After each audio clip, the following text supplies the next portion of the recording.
안녕하세요, 여러분. 오늘은 여러분의 소중한 자산을 위협하는 노인들이 주로 겪는 사기 사건들에 대해 강력히 경고드리려고 합니다. 혹시 주변에 은퇴하신 부모님이나 친척분들이 투자 사기나 다른 유형의 사기에 당해 큰 손실을 입으신 사례를 들어보신 적 있으신가요? 아니면 평생을 열심히 저축해 오셨는데도 예상치 못한 사기 사건으로 그 노력이 물거품이 된 걸 보신 적 있으신가요? 당신의 은퇴 자금이 단숨에 사라진다면 어떻게 하시겠습니까? 평생을 저축해 온 돈이 단 6개월 만에 사라진다면 당신은 믿으시겠습니까? 이런 충격적인 질문들을 한 번쯤은 생각해 보셨을 겁니다. 오늘은 바로 그런 심각한 상황을 방지하기 위한 실제 투자 사기 사례와 예방 방법을 함께 알아보려고 합니다. 여러분의 안전한 노후를 위해 반드시 알아야 할 내용들이니 절대 놓치지 마세요. 그럼 시작해 볼까요? 첫 번째는 금융 및 투자 사기입니다. 노인들이 가장 많이 당하는 사기 유형 중 하나인데요. 사기꾼들은 높은 수익을 약속하며 신뢰를 쌓아 돈을 유인합니다. 이들은 주로 투자 기회를 통해 접근하며 금융 지식이 풍부하지 않은 노인들을 타깃으로 삼아 자금을 탈취합니다. 펀드 사기의 경우 사기꾼들은 고수익을 보장하는 투자 펀드를 제안하면서 초기 투자자들에게 실제로 소액의 수익을 배당해 신뢰를 쌓습니다. 이 단계에서 투자자들은 점점 더 큰 금액을 투자하도록 유도받습니다. 예를 들어 초기에는 100만 원을 투자하고 소액의 수익을 받으면서 신뢰를 얻은 후 사기꾼들은 더 큰 투자로 더 높은 수익을 올릴 수 있다며 500만 원, 1000만 원까지 투자하도록 설득합니다. 그러나 결국 사기꾼들은 투자자들의 돈을 개인 계좌로 이체한 후 연락을 끊고 사라지게 됩니다. 이로 인해 투자자들은 막대한 금전적 피해를 입게 됩니다. 가상화폐 사기도 최근 많이 증가하고 있는 사기 유형 중 하나인데요. 비트코인이나 이더리움 같은 가상화폐에 투자하라고 유도하며 실제로는 존재하지 않는 가상화폐에 투자하도록 합니다. 사기꾼들은 초기 투자자들에게 일부 수익을 배당하며 신뢰를 얻은 후 더 많은 돈을 유인해 자금을 탈취합니다. 예를 들어 한 가짜 가상화폐 사기 프로젝트가 단기간에 비트코인 가격이 급등할 것이라고 주장하며 투자자들에게 자금을 모집하는 경우가 있습니다. 초기 투자자들은 실제로 소액의 수익을 받게 되어 더 많은 사람들에게 투자하라고 권유하게 되지만 시간이 지나면서 비트코인 가격의 변동성이 예상보다 크지 않거나 사기꾼들이 약속한 수익을 지속적으로 제공하지 못하게 되면 사기꾼들은 투자자들의 돈을 개인 계좌로 이체한 후 연락을 끊고 사라집니다. 결국 많은 투자자들은 자신들의 돈을 돌려받지 못하고 큰 금전적 피해를 입게 됩니다. 금융 투자 사기를 예방하기 위해서는 다음과 같은 방법들이 중요합니다. 첫 번째, 투자나 금융거래는 항상 공인된 금융기관을 통해서만 하세요. 금융감독원이나 관련 기관에 등록된 곳인지 확인하는 것이 필수적입니다. 두 번째, 과도한 수익을 약속하는 제안은 반드시 검증하고 전문가의 조언을 구하세요. 금융 전문가나 공인된 상담가와 상담하여 제안의 신뢰성을 판단하는 것이 중요합니다. 세 번째, 인터넷이나 금융 관련 자료를 통해 해당 투자 기회에 대한 정보를 다각도로 수집하고 다른 사람들의 의견을 들어보세요. 여러 출처에서 정보를 확인하면 사기 여부를 판단하는 데 도움이 됩니다. 다음은 전화 사기입니다. 전화 사기가 점점 교묘해지면서 특히 노인들을 대상으로 한 사기가 늘어나고 있습니다. 노인들은 디지털 기술이나 최신 사기 수법에 익숙하지 않은 경우가 많기 때문에 사기범들이 이 점을 악용해 금전적 손해를 끼치는 일이 빈번합니다. 이런 피해를 줄이기 위해 어떤 유형의 사기가 있는지, 그리고 이를 예방하려면 어떻게 해야 하는지 자세히 알아보겠습니다. 가족을 사칭하는 사기범들이 가장 자주 사용하는 방법 중 하나는 가족이나 친척을 사칭하는 것입니다. 예를 들어 손자나 아들이 교통사고를 당했거나 병원에 입원했다고 하며 긴급하게 돈이 필요하다고 주장합니다. 또 다른 경우로 납치됐다고 하거나 경찰서를 사칭해 가족이 위험에 처해 있다고 속이기도 합니다. 이러한 상황에서 당황한 노인들은 사실 여부를 확인하지 않고 바로 송금을 하는 경우가 많습니다. 기관을 사칭하는 사기 경찰, 검찰, 금융기관, 심지어는 공공기관까지 사칭하는 경우도 흔합니다. 당신의 계좌가 범죄에 연루되었다거나 개인 정보를 확인해야 한다는 이유로 불안감을 조성하고 결국 돈이나 개인 정보를 요구합니다. 이런 경우 사기범은 매우 설득력 있는 목소리와 태도로 사람을 속입니다. 공공기관 이름을 대면 믿는 경향이 있기 때문에 피해자가 쉽게 속아 넘어갑니다. 복권에 당첨되셨습니다. 또는 대출이 승인되었습니다라는 내용으로 접근하는 사기도 흔합니다. 사기범은 수수료나 세금을 미리 내야 한다며 송금을 요구합니다. 큰 상금을 받을 수 있다는 기대감에 넘어가 피해를 입는 사례가 많습니다. 최근에는 특정 상품권을 구입해 PIN 번호를 보내라고 요구하는 방식도 많아졌습니다. 사기범은 이를 이용해 상품권을 현금화하거나 자신이 사용할 수 있도록 만듭니다. 이는 빠르게 퍼지고 있는 새로운 유형의 사기 수법입니다. 전화 사기를 예방하기 위해서는 첫째, 가족이나 친척을 사칭하는 전화가 오더라도 바로 믿지 말고 반드시 사실 여부를 직접 확인하세요. 손자가 다쳤다는 전화를 받았다면 다른 가족 구성원에게 전화해 확인하거나 평소 알고 있는 연락처로 다시 전화를 걸어보는 것이 중요합니다. 둘째, 전화나 문자로 돈을 요청하는 경우는 무조건 의심해야 합니다. 특히 은행, 경찰, 공공기관 등은 절대 전화로 금전을 요구하지 않는다는 점을 기억해야 합니다. 돈을 보내기 전에 반드시 주변 사람들과 상의하거나 전문가에게 조언을 구하세요.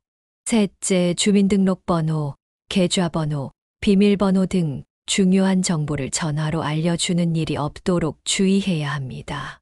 또한 낯선 사람과의 대화에서 자신의 주소, 가족 관계 등 사소한 정보도 제공하지 않도록 조심하세요. 사기범은 작은 정보도 활용해 추가적인 사기를 계획할 수 있습니다.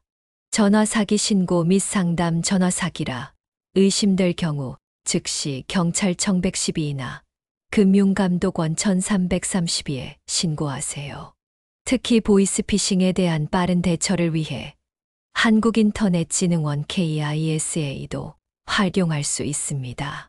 신고는 사기범을 잡는데 큰 도움이 될 뿐만 아니라 추가 피해를 예방할 수 있는 중요한 방법입니다. 추가적으로 가족들과의 정기적인 소통은 전화 사기를 예방하는 데 큰 도움이 됩니다. 노인들이 평소에 가족과 자주 대화를 나누고 어려운 상황이 생겼을 때 누구에게 연락해야 할지 명확히 알고 있다면 사기범의 거짓말에 속아 넘어갈 가능성이 줄어듭니다. 또한 긴급 상황에 대비해 신뢰할 수 있는 사람의 연락처를 미리 저장해 두는 것도 유용합니다. 마지막으로 전화 사기가 의심될 경우 혼자서 해결하려 하지 말고 반드시 주변 사람들에게 도움을 요청하세요. 전화 사기를 막기 위한 가장 좋은 방법은 한 사람이 아닌 모두가 함께 주의하는 것입니다. 인터넷과 이메일을 통한 사기도 큰 위협이 됩니다.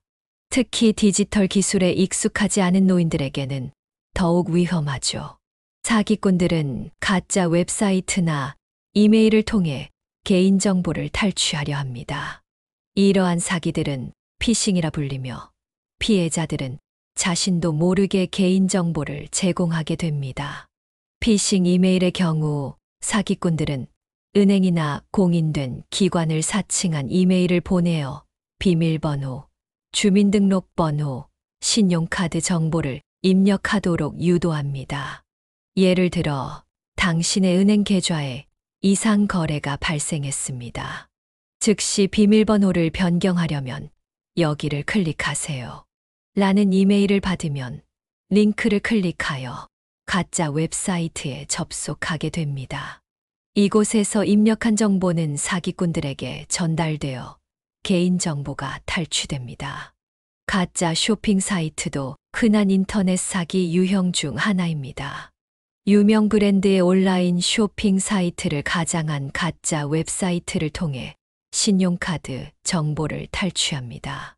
사기꾼들은 할인 행사나 특별 혜택을 내세워 피해자들을 유인하며 실제로는 존재하지 않는 제품을 판매하거나 가짜 결제 페이지를 통해 정보를 수집합니다. 인터넷 및 이메일 사기 예방을 위한 방법은 다음과 같습니다. 첫째, 이메일의 출처를 항상 확인하고 의심스러운 링크는 클릭하지 마세요. 공식 기관에서 보낸 이메일인지 확인하기 위해 이메일 주소를 꼼꼼히 살펴보세요.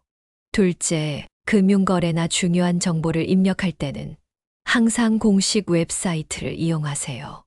웹사이트 주소가 정확한지 확인하고 보안 인증서가 있는지 확인하세요. 셋째, 컴퓨터와 스마트폰에 최신 보안 소프트웨어를 설치하고 정기적으로 업데이트하여 피싱과 같은 온라인 사기로부터 보호받으세요. 다음으로는 직접 접근 사기입니다. 직접 접근 사기는 사기꾼들이 직접 노인들에게 접근해 신뢰를 쌓은 후 사기를 시도하는 방식입니다. 주로 가짜 친목 모임이나 봉사활동을 가장하여 접근합니다. 이러한 사기에서는 사기꾼들이 피해자와의 신뢰를 구축한 후 개인적인 돈을 빌리거나 투자 기회를 제안합니다. 가짜 자선단체는 대표적인 직접 접근 사기 유형입니다. 사기꾼들은 자선 활동을 가장하여 기부금을 모으는 척하면서 실제로는 사기꾼의 개인 계좌로 돈을 이체합니다. 초기에는 진정한 자선 단체인 것처럼 보이기 위해 신뢰할 수 있는 인물이나 기관의 후원을 받는 것처럼 꾸미기도 합니다. 가짜 친구나 이웃도 흔한 직접 접근 사기 유형 중 하나입니다. 친절한 이웃을 가장해 개인적인 돈을 빌리거나 투자 기회를 제안합니다. 사기꾼들은 친밀감을 형성하여 피해자가 의심하지 않도록 노력하며 점점 더 큰 금액을 요구하게 됩니다. 직접 접근 사기 예방을 위한 방법은 다음과 같습니다. 첫째, 새로운 사람이나 이웃과의 관계에서 과도한 신뢰를 갖지 마세요. 돈을 빌려주기 전에 철저히 검증하고 과도한 개인정보 공유는 피하세요. 둘째, 투자를 제안받았을 때는 투명한 계약서와 공식적인 서류를 요구하세요. 신뢰할 수 있는 법률 전문가와 상담하여 거래의 안전성을 확인하세요. 셋째, 중요한 금융 결정을 내릴 때는 항상 가족과 상의하여 두 사람 이상이 함께 판단하세요. 가족의 의견을 통해 보다 객관적으로 상황을 평가할 수 있습니다. 다음은 의료 사기입니다. 의료 사기는 노인들이 자주 겪는 사기 유형 중 하나로 건강에 대한 우려를 이용해 돈을 빼앗는 방식입니다. 특히 약이나 의료 기기를 판매하며 피해를 유도합니다. 이러한 사기들은 피해자들이 건강을 중요시하는 만큼 사기꾼들에게 쉽게 속을 수 있습니다. 가짜 약 판매는 대표적인 의료 사기 유형입니다. 사기꾼들은 효과가 없거나 해로운 가짜 약을 판매하며 고가의 가격을 요구합니다. 예를 들어 특정 질병을 치료한다고 주장하는 약을 판매하지만 실제로는 아무런 효과도 없거나 건강에 해로운 성분을 포함하고 있습니다. 이러한 약을 복용하면 오히려 건강에 해로울 수 있습니다. 의료 기기 사기도 흔한 유형입니다. 사기꾼들은 첨단 의료 기기를 가장에 판매하지만 실제로는 존재하지 않거나 효과가 없는 제품을 판매합니다. 예를 들어 특정 질병을 치료하거나 관리할 수 있다고 주장하는 의료 기기를 판매하면서 피해자들에게 높은 비용을 요구합니다. 이러한 기기들은 실제로는 아무런 효과도 없으며 피해자들은 불필요한 비용을 지불하게 됩니다. 의료 및 건강 관련 사기 예방을 위한 방법은 다음과 같습니다. 첫째, 새로운 약이나 의료 기기를 사용하기 전에 반드시 의사나 의료 전문가와 상담하세요. 전문가의 의견을 통해 해당 제품의 진위 여부를 확인할 수 있습니다. 둘째, 의료기기나 약품을 구매할 때는 항상 공식적인 의료 기관이나 공인된 약국을 이용하세요. 온라인에서 구매할 때는 신뢰할 수 있는 사이트인지 확인하고 판매자의 신뢰성을 검증하세요. 셋째, 너무 좋은 효과를 약속하는 광고나 판매 제안은 의심해 보세요. 100% 효과 보장이나 단기간에 질병을 치료할 수 있습니다. 같은 말은 거의 항상 사기의 신호입니다. 보건당국의 정보활용보건복지부나 식품의약품안전처 등 공식 기관에서 제공하는 정보를 참고하여 의료 관련 제품의 진위를 확인하세요. 다음은 은행 사칭 사기입니다. 은행 사칭 사기는 노인들이 자주 당하는 사기 유형 중 하나로 실제 은행을 사칭해 개인 정보를 요구하거나 돈을 이체하도록 유도합니다. 사기꾼들은 은행 직원으로 가장하여 피해자에게 접근하며 신뢰를 쌓은 후에 개인 정보를 탈취하거나 자금을 이체하도록 합니다. 긴급 계좌 확인 사례를 들어보겠습니다. 사기꾼들은 당신의 계좌에 이상 거래가 발생했습니다. 즉시 확인을 위해 비밀번호를 알려주세요. 라는 식으로 접근합니다. 피해자는 이러한 전화를 받으면 당황스러워할 수 있지만 실제로 은행은 고객의 비밀번호를 전화나 이메일로 요구하지 않습니다. 따라서 이러한 요청이 의심스럽다면 절대 비밀번호를 공유하지 말고 직접 은행의 공식 연락처로 문의해야 합니다. 정기적인 보안 확인도 흔한 은행 사칭 사기 유형 중 하나입니다. 사기꾼들은 안전한 금융거래를 위해 정기적으로 비밀번호를 변경해 주세요. 변경을 위해 현재 비밀번호가 필요합니다. 라고 말하며 개인 정보를 요구합니다. 이때 피해자는 비밀번호를 공유하게 되면 사기꾼들이 은행 계좌에 접근할 수 있게 됩니다. 은행 및 금융기관 사칭 사기 예방을 위한 방법은 다음과 같습니다. 첫째, 은행이나 금융기관은 고객의 비밀번호를 절대 전화나 이메일로 요구하지 않습니다. 비밀번호는 절대 공유하지 말고 안전하게 관리하세요.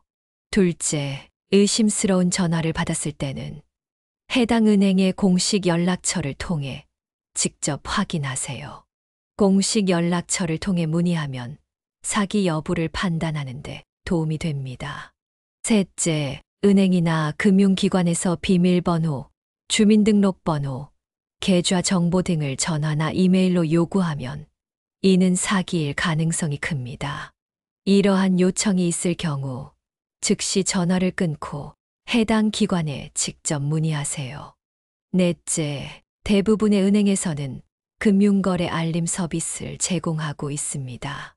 이 서비스를 이용하면 이상 거래가 발생했을 때 즉시 알림을 받을 수 있어 사기 피해를 예방하는 데 도움이 됩니다. 마지막으로 부동산 사기입니다. 노인들이 투자 목적으로 주택을 구매하려다 사기꾼에게 속는 경우가 많습니다. 부동산은 높은 가치가 있는 자산이기 때문에 사기꾼들은 이를 이용하여 노인들을 속이기 쉽습니다. 가짜 부동산 중개인의 경우 사기꾼들은 매력적인 부동산 투자 기회를 제시하며 초기 계약금을 요구한 후 사라집니다. 예를 들어 저렴한 가격에 인기 있는 지역의 부동산을 판매한다고 주장하며 실제로는 존재하지 않는 매물을 소개합니다. 피해자들은 이러한 매물에 투자하면서 큰 손실을 입게 됩니다. 저가 매물 사기도 흔한 유형 중 하나입니다. 사기꾼들은 실제로 존재하지 않는 저가 부동산을 판매하며 돈을 요구합니다. 이들은 가짜 부동산 리스트를 만들어서 노인들에게 접근하고 투자를 유도합니다. 투자자들은 초기 계약금을 지불한 후 사기꾼들은 연락을 끊고 사라지게 됩니다. 부동산 및 주택 사기 예방을 위한 방법은 다음과 같습니다. 첫째, 부동산 거래는 항상 공인된 부동산 중개인을 통해서만 진행하세요. 공인 중개사의 자격을 확인하고 신뢰할 수 있는 중개인을 선택하는 것이 중요합니다. 둘째, 투자하려는 부동산이 실제로 존재하는지 확인하세요. 인터넷 검색이나 현장 방문을 통해 매물의 진위를 확인할 수 있습니다. 셋째, 모든 계약서는 신중하게 검토하고 필요한 경우 법률 전문가의 조언을 받으세요. 계약서에 모호한 부분이나 의심스러운 조항이 있다면 즉시 전문가와 상담하세요. 넷째, 초기 계약금을 지나치게 많이 요구하는 경우 이는 사기일 가능성이 큽니다. 합리적인 수준의 계약금을 요구하는지 확인하고 과도한 요구에는 응하지 마세요. 노인들이 겪는 사기 사건들은 다양하고 교묘합니다. 하지만 사기 수법을 잘 이해하고 예방 방법을 실천한다면 큰 피해를 예방할 수 있습니다. 여러분의 소중한 자산을 지키기 위해 항상 경계를 늦추지 말고 의심스러운 제안에는 신중하게 대응하세요. 가족과 친구들의 도움을 받아 안전한 노후를 보내시길 바랍니다. 이 정보가 도움이 되셨다면 좋아요와 구독 버튼을 눌러주시고 주변의 어르신들에게도 이 유익한 정보를 공유해 주세요. 여러분의 안전과 행복을 기원하며 다음 영상에서 또 만나요. 감사합니다.